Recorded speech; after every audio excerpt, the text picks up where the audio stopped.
Hi, everyone. I am Gretchen Bailey, and I am a fellow of the Academy. I am joined today by Anna Bedwell, who is also a fellow of the Academy, a fellow of the Optometric Retina Society, and clinical associate professor and director of residencies at Indiana University School of Optometry in Bloomington, Indiana. Hi, Anna. Hi, Gretchen. How are you? I am great, thank you. And I am so grateful that you're able to join me today to talk about this very interesting paper. And this paper is the use of optical coherence tomography, OCT, in detecting retinal tears in acute symptomatic posterior vitreous detachment, PVD. And this paper was published by Rao and colleagues in the May 2023 issue of Retina, the Journal of Retinal and Vitreous Diseases.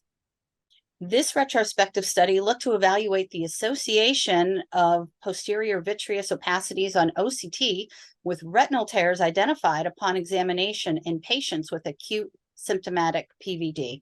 So, Anna, how important is OCT in diagnosing and managing patients with PVD? I think that's what we're trying to learn right now. Twofold.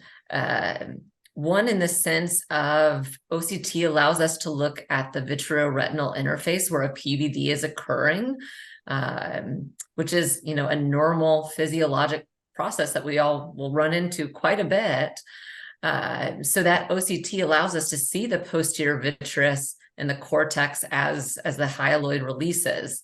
And then two, with these posterior vitreous opacities, which maybe represent either RPE cells or erythrocyte cells,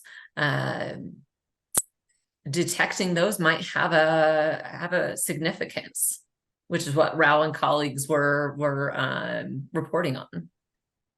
So what did the study results show? So this study ended up taking about 388 patients with an acute PVD. So acute in less than a 30-day time span. And they found very on par with other published data, about 23% had a concomitant retinal tear. So many of those had the clinical risk factors that we're aware of, Schaefer sign or vitreous hemorrhage, lattice, all indicating maybe a higher risk for retinal tear. But they also noted these posterior vitreous opacities in about 86.7% of eyes that had a retinal tear. It had a very high association, the presence of these PVOs on OCT with the presence of a retinal tear. So how do you think the study results may affect the value of imaging in patients with an acute PVD? Oh, I think it certainly highlighted a very strong need to look at imaging. The sensitivity was quite high, and it also had a very high negative predictive value here. So 94.7% negative predictive value, which means that the absence, so if you're looking at OCT and you do not detect these posterior vitreous opacities, that has a very high likelihood that the patient is disease-free or has an uncomplicated PVD in this sense. So not seeing PVOs means likely we're good, there's no retinal tear.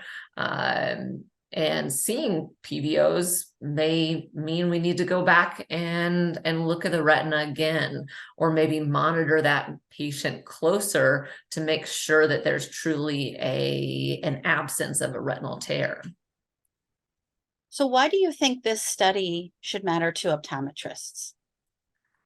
I think it matters a lot just because of the prevalence of PVD. PVD is going to occur naturally, particularly in our aged 50 to 70 group. In most cases, it is an uncomplicated process, but in 10 to 20%, depending on the literature cited, there is a risk of having a retinal break. A retinal break can lead to retinal detachment and vision loss. So we want to use all of our abilities to detect a retinal tear or retinal detachment early on when the visual prognosis is going to be better. So that's why it's very relevant to optometry. Anna, thank you very much for joining me today. You're welcome.